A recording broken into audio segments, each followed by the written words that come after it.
Hi, I'm Topilow. Today we're going to be talking about rehearsing and rehearsal techniques. First thing to consider is the ability of your group or your ensemble that you're going to be working with. Be sure to program music which is surely challenging but not beyond their technical abilities. Especially if you're with amateur groups or student groups, make sure they can feel a sense of fulfillment about what they're playing and not a sense of frustration. So once you get to that point and you have a good idea of the direction you're going, make sure you know what your music library has and what music you have available. If there's music you don't have, then you have to see what budget you have for music purchase or music rental. Be acquainted, of course, with the instrumentation that you have available. If you have only 2 clarinets and no bass clarinet, if you have no contrabassoon, if you have certain limitations of ensemble, there's a lot of music out there. You can always find something. Select a balanced program and make sure that the timing that you use as well is, for me personally, I like 75 to 80 minutes of music. And also make sure you have time to rehearse everything sufficiently. When you put together a concert with concertos, make sure you leave enough time for the concertos to be rehearsed thoroughly. Some concertos are really, really difficult. Bartók Violin Concerto No. 2, it's really nasty. And the Copland Clarinet Concerto, I think the first violin parts are more difficult than the clarinet solo part in places. When you get to that point, you have your program in order. Now it's time to get the parts ready that the musicians are going to be playing from. First, make sure that you have rehearsal figures that are well placed and sufficient. If you have bar numbers, that's fine, but you may want to put in extra rehearsal figures for easy rehearsing. I personally find that once these are in place and you can rehearse much more efficiently, that you have also these rehearsal figures for life. So if you get back to these pieces and do them again, it's all set to go. So also make sure your parts are well bowed, consistent. Speak to your concertmaster, section leaders if needed, and you can also add articulations and dynamics to the other parts. As you're starting to study, I'm a big fan of the metronome. So every new tempo or every tempo, I like to have a basis from which to work. So as you select these tempos, there are a lot of factors, of course, that go beyond that, the markings that are in the score, technical issues as well. And as you do this, it's important, I think, to remember that tempo memory is an attribute for any conductor. Once you decide on the conductor tempo that you want, have the ability to start at that tempo. Now, as you study, it's great to anticipate what passages and sections might cause difficulties for your orchestra. Now, when you start to rehearse, I think that it's important to leave enough time to read a portion of the movement or a large section rather than starting too much detailed work. Now, we all know that musicians hate it when conductors stop too much. So I think that making sure that they have an overall picture of what's happening before doing detailed work, I think is really important. Now, if you don't have a lot of time, I find it really helpful to rehearse a few sections in advance, or at least point out the difficulties, so when you get to those places, there's some familiarity. As you pace your rehearsal, know what you want to accomplish during that rehearsal, and again, don't leave anything unrehearsed or under-rehearsed, which is very, very important. So we get to a concert, everybody feels good and ready to go and to put together a good program. Keeping the musicians' interest throughout, I think, is helpful as well. I mean, you don't have to be an entertainer, but make it interesting for them. I think the comments that you make to an orchestra, of course, there are a lot of technical issues with balance, ensemble, articulations, all totally important and necessary. However, I think a healthy mix of things like emotional responses, majestic, mysterious, stormy, tender, all these things can paint, I think, a sort of picture that could be helpful for the musicians to play in the manner that you've requested. When you rehearse, I think it's important not to stop for every little thing that might go wrong. If you can finish a small section or something, accumulate 2 or 3 comments, and then go back. I also suggest that you finish a phrase, before stopping and going back. Professional musicians, they're just going to keep going anyway until the end of the phrase. So let the phrase end and then go back and make your comments. Be ready to speak as soon as you stop. Speak clearly, concisely, and to the point. Find the words that are most direct and most easily assimilated by the musicians. Once you've made your comments and you're ready to start again, don't talk anymore, okay? Because it's a sense of anticipation, and then, okay, he's still talking. Make sure that everyone can hear you. Speak in a loud voice so the people in the back can hear you as well. Now, once you stop the orchestra, make sure you start again at the tempo that you stopped at. The tempo to resume, that's the correct tempo.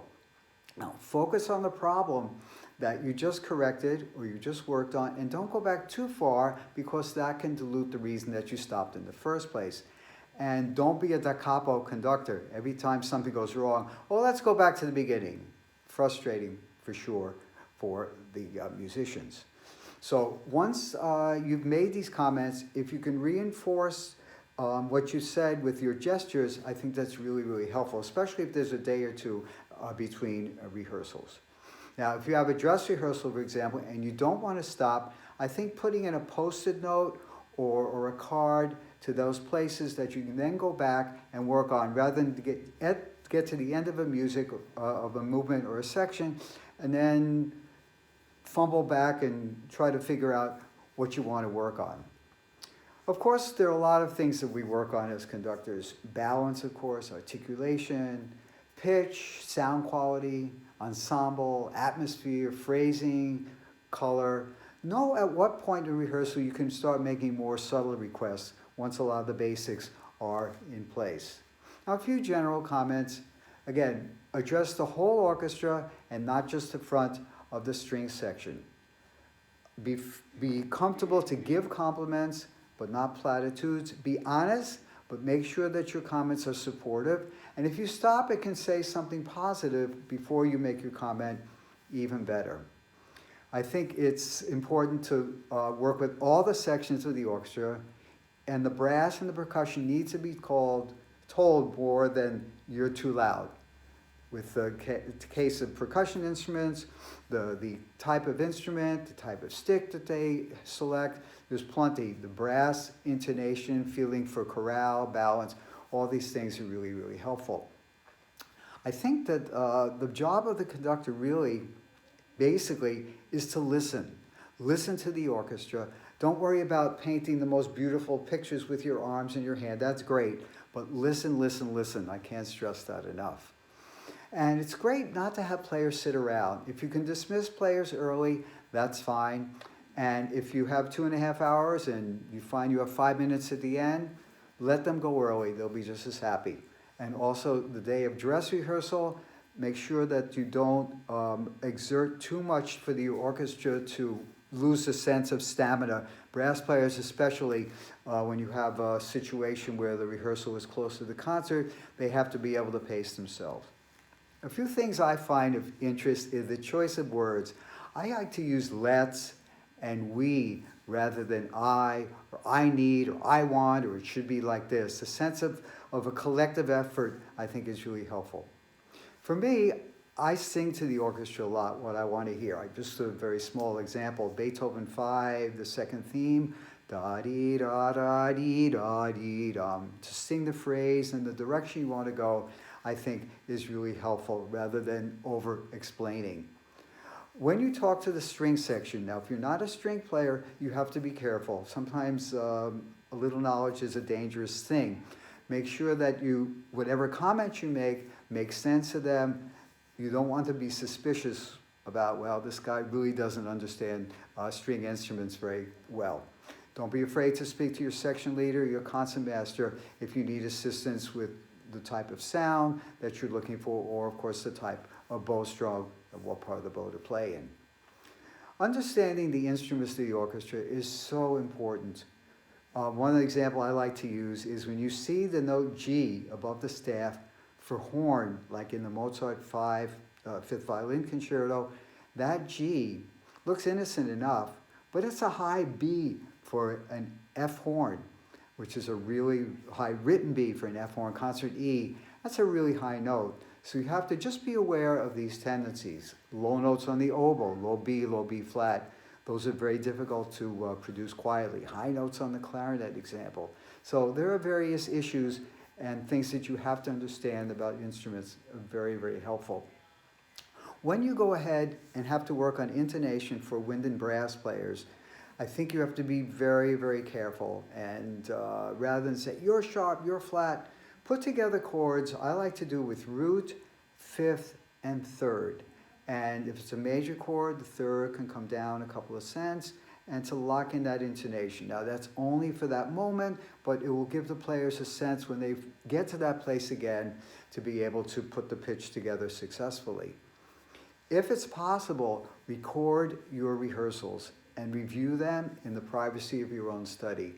It's really great. There's a lot going on, and the more you can have this opportunity to listen to rehearsals in private, then you can figure out things that may be in tempo or things you didn't hear, so when you get to the next rehearsal, that you can deal with them.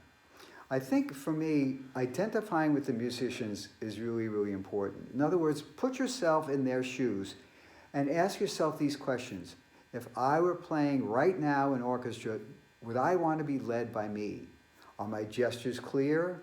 Are my comments concise and to the point? Is the rehearsal I'm doing interesting? Am I supportive? And is it positive? So this sort of empathy and understanding what the next person is feeling, I think is helpful in all walks of life, and surely in orchestra.